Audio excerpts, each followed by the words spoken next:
In Russia, the Minister of Defense announced that Ukraine implemented a military biological program financed by the United States. The spiral of violence in Colombia continues. This Sunday, a new massacre was reported in the Cauca department. It is the 20th so far this year. In Burkina Faso, leaders of the military junta announced the composition of the transitional government for a 3-year period.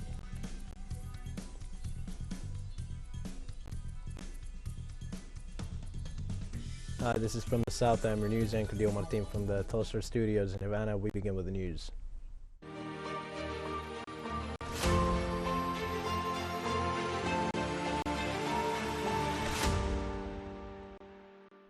In Ukraine, the Russian government announced that the special operation carried out by its country led to the discovery of a biological military program financed by the United States.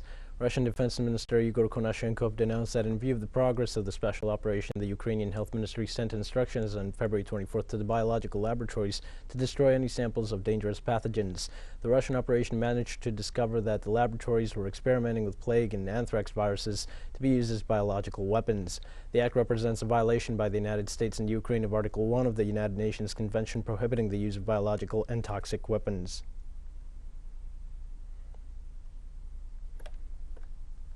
On Sunday, Russian President Vladimir Putin stated in a telephone conversation with his Turkish counterpart Recep Tayyip Erdogan his conditions for ending the military operation in Ukraine.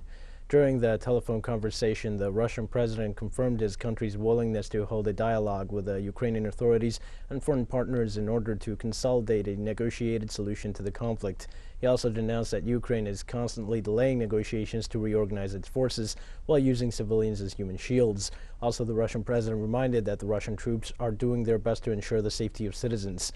Meanwhile, the Turkish president expressed his concern about the campaign waged by Western countries against Russia. During the talks, both leaders also reaffirmed their commitment to trade and economic cooperation between Moscow and Istanbul.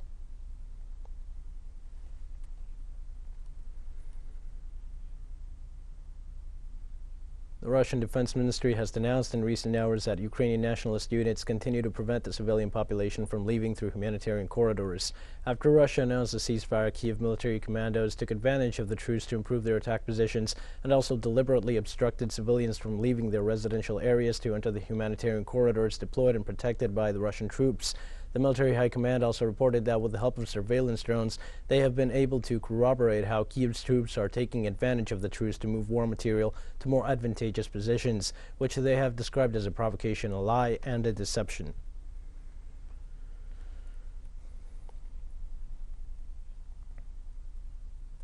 Edward Bazurin, spokesman for the Donetsk People's Militia, said Azov militants fired at a column of civilians trying to leave Mariupol along the GUM corridor, resulting in the death of 2 civilians.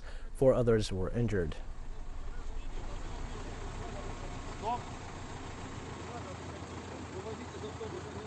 Now, in Syria, members of the Ukrainian security services and Turkish intelligence officers recruited insurgents in the north of the country to join the ranks of the Ukrainian forces. According to a Russian military source quoted by the Russian agency RIA Novosti, a group of 3 members of the Ukrainian security forces mobilized with Turkish intelligence officers to the cities of Afrin and Azaz in northern Syria on February 4th to pay a visit to the insurgent group called Free Syrian Army. According to the source, the meeting was aimed at discussing the possibility of members of that group joining the ranks of the Ukrainian forces to fight against Russia, and therefore a series of secret meetings were organized.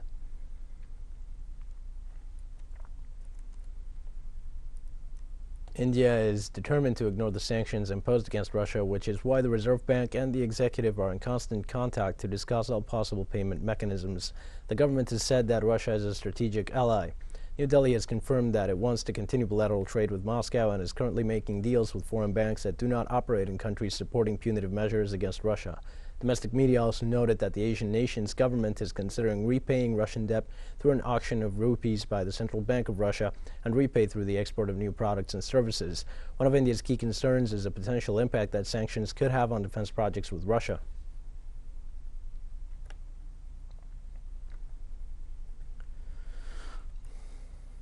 And on Sunday, Canada asked its citizens still residing in Russia to leave the country after claiming that security conditions in that nation could deteriorate as tensions with Ukraine intensify. The Canadian Foreign Ministry explained in a statement that consular services in Russia may be severely limited while the availability of flights is becoming increasingly reduced. Therefore, they called on Canadian citizens who are still in Russia to leave the country and take advantage of the fact that commercial means of transportation are still available. With this decision, Canada joins a list of countries such as the United States and France, which have recommended their citizens to leave Russia due to the growing tension with Ukraine and in the midst of the multiple international sanctions against that country.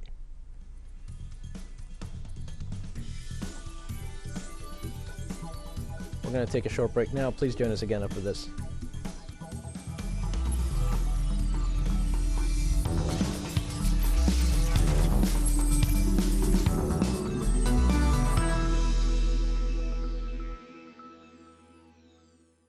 Hi, and welcome back to From the South. Europe and the United States feel the consequences of the economic sanctions against Russia. Now, Finnish media released a report announcing that 90% of the country's exporting companies will be affected. The study carried out by Finland's Central Chamber of Commerce adds that 78% of the exporting companies operate directly or indirectly with Russia, and among them 22% have the Slavic country as their main partner. The institution further underlines the effects on the banking sector, which is unable to continue the flow of transactions after the punitive measures. The document concludes that the so-called sanctions will bring more negative consequences to Europe than to Russia itself.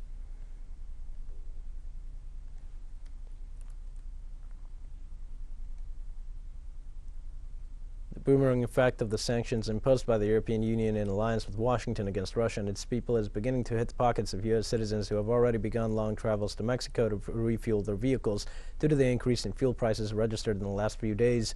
Residents and citizens of the United States begin to refuel in Juarez due to the difference in prices, since on the other side of the border it increased exponentially due to the conflict in Ukraine and especially due to the sanctions applied against Russia.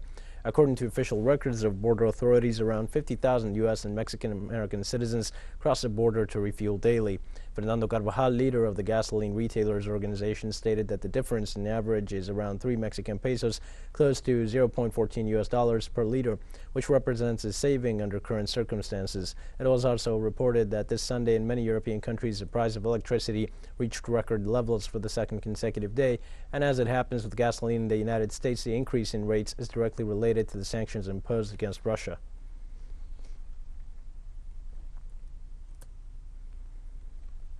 Twelve diplomats from Russia's permanent mission to the United Nations, whom the United States government decided to send back, arrived at John F. Kennedy International Airport with their families. About 50 people are traveling in 2 buses accompanied by a police escort. Earlier, the Russian Foreign Ministry announced that it would respond to the dismissal of its diplomatic staff.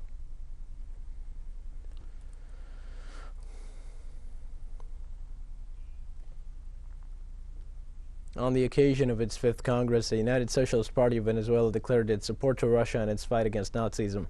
On behalf of the socialist organization, the vice president of the party, Diosdado Cabello, emphasized Venezuela's full support for Russia and its fight against the neo-Nazi movements that have gained strength during the conflict in recent years. The leader made the statements in the presence of the ambassadors of Russia, China, Cuba, and Nicaragua, as well as other regional leaders present at the event.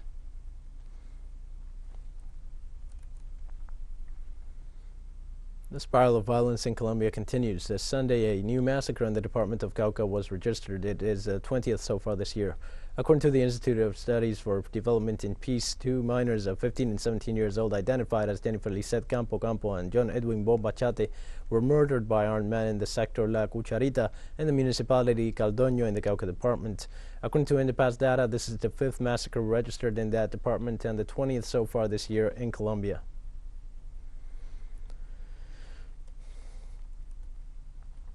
Also in Colombia, residents of the Sierra Morena neighborhood in Ciudad Bolívar reported an explosion at the police station where agents are located and more than 100 people are being held.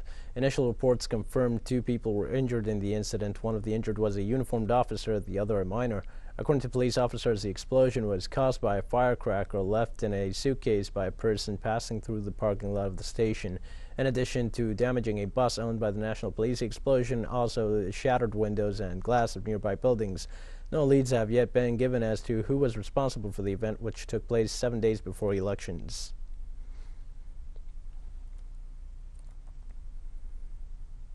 Guatemalan police forces rescued at least 80 people of different nationalities in the department of Quetzaltenango.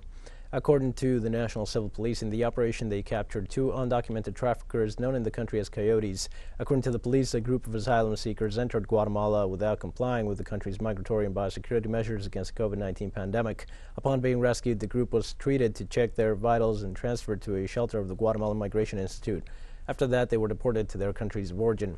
The NCP confirmed 76 people were from Cuba, 2 from Ecuador, 1 from Mauritania, and 1 from Burkina Faso, although they did not specify the nationality of the children who were in the group.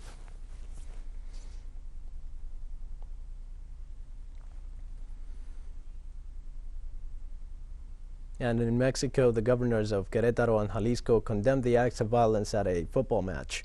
The governor of the Mexican state of Querétaro, Mauricio Curi, said there will be no impunity and that the full weight of the law will be applied to those responsible for these despicable acts of violence. On his behalf, the governor of Jalisco, Enrique Alfaro, pledged his support in everything necessary to solve these events and determine the culprits. Meanwhile, the president of the Mexican Football League, Miguel Arriola, announced the suspension of all the remaining matches scheduled Sunday, March 6th. Finally, the latest report from Querétaro's civil protection authorities stands with 26 people injured, 3 of them seriously, and no one dead.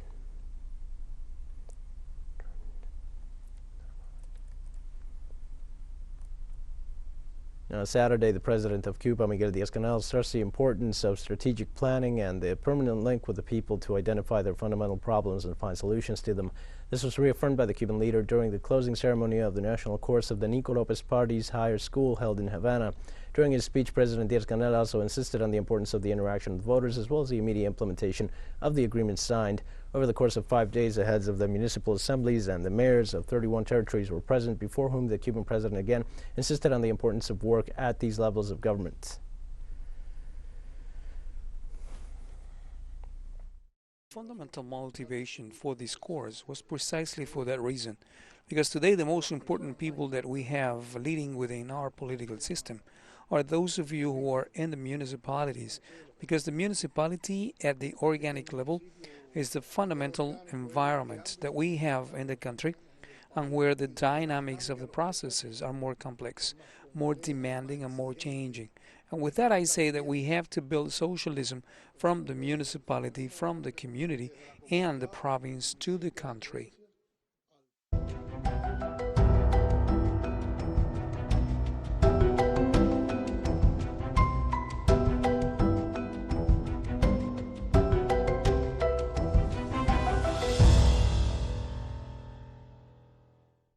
In the United States, 7 people died and another 5 resulted injured after the passage of a tornado that swept Madison County, located in Iowa State. The National Meteorological Service office in Des Moines City said that an initial estimate showed that the tornado presented winds of 136 miles per hour at least. Among the fatal victims are 2 minors. County's authorities informed that over 30 housing and buildings suffered important damages. Besides, the tornado shot down trees and power lines. According to data, it is esteemed that 11% of energy consumers were left without electric service in the county.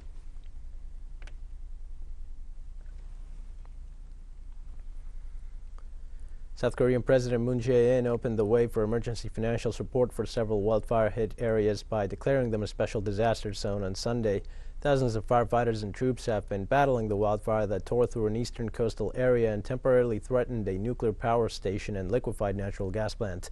The fire, which began Friday morning on a mountain in the seaside town of Uljin and has spread across more than 6,000 hectares to the nearby city of Samcheok, destroyed more than 100 homes and 46 other buildings and prompted the evacuation of over 6,000 people.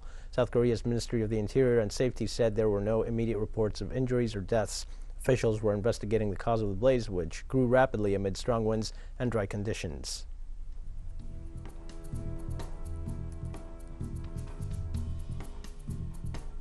We have more news coming up after a final short break. Please stay with us.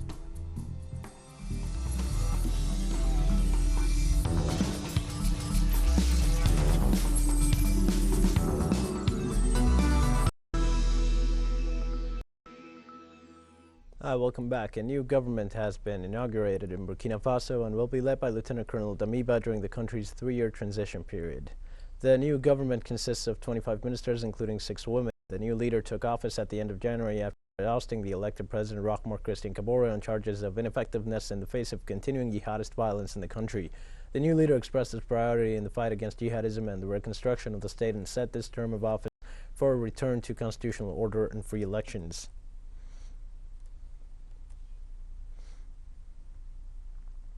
Now, one person was killed and more than 20 others were injured on Sunday in a grenade attack at a busy market in Indian-controlled Kashmir.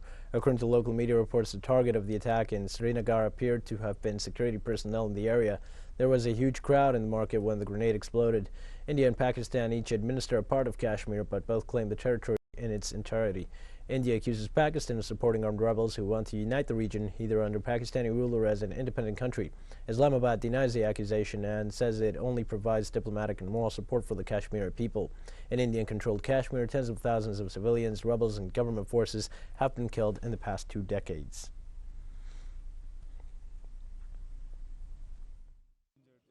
In the grenade attack at Harry's in Hyde Street, 20 were wounded and 1 died. We are asserting the facts. We have a few clues, and the security forces are on the job. We will soon find the attacker. Now, in Kabul, there are reports that the Taliban has arrested Saeed Bakir Mohseni, but no official has confirmed his detention. According to a relative of Professor Mohseni, he and 2 of his friends were summoned by Taliban officials. Since then, they are missing and have not returned home. Saeed has recently appeared in several round-table programs on television with very strong critics of current affairs and the way the Taliban rules the country. In addition to highlighting on formation of an inclusive government by the Taliban, he has been strongly criticizing their actions and performance. Recently, Mohseni raised their concerns of censorship on his programs and has claimed that Taliban officials do not allow the media to publish his speeches and interviews.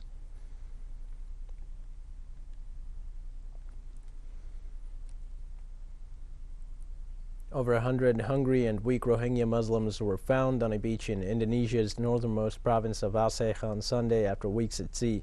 The 58 men, 21 women, and 35 children were given shelter and received help from villagers, police, and the military, while local authorities, including the Coronavirus Task Force, were helping to process them. More than 700,000 Rohingya Muslims have fled from Buddhist-majority Myanmar to refugee camps in Bangladesh since August 2017, when the Myanmar military launched a clearance operation in response to attacks by a rebel group. Myanmar security forces have been accused of mass rapes, killings, and the burning of thousands of homes. Groups of Rohingya have attempted to leave the crowded camps in Bangladesh and travel by sea in hazardous voyages to other Muslim-majority countries in the region.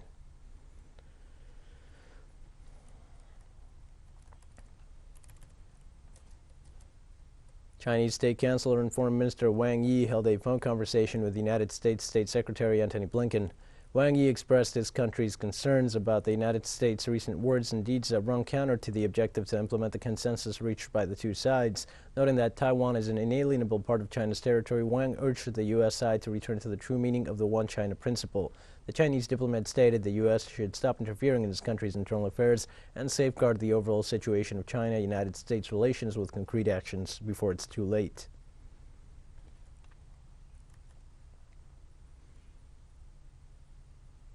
In Spain, the Catalan singer-songwriter Pau Riba, a leading figure in alternative culture, died at age 73. Riba, born on August 7th in Palma de Mallorca in 1948, passed away this Sunday as a consequence of the aggravation of a pancreatic cancer he suffered since October 2021. He was an outstanding musician, writer, and poet who developed most of his career in Catalonia.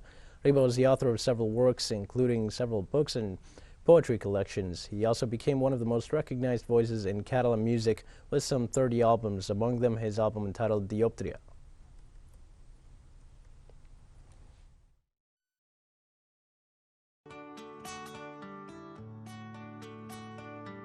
Noia de porcelana buscava una ànima dintre teu. I això era com buscar papallones blanques damunt la neu. I noia de porcelana, la teva entranya és plena de vent. Una brisa de maig amb pètals de rosa és aire innocent. Noia de porcelana, tot el teu cos és un recipient a punt per ser omplert d'aigua i posar-hi un lliri quan... We've come to the end of this news brief. You can find these and many other stories on our website at @TeleSUR English. You can also join us on social media for all the latest news. We're on Facebook, Twitter, Instagram, and Telegram. For TeleSUR English, I'm Dio Martin. Thanks for watching.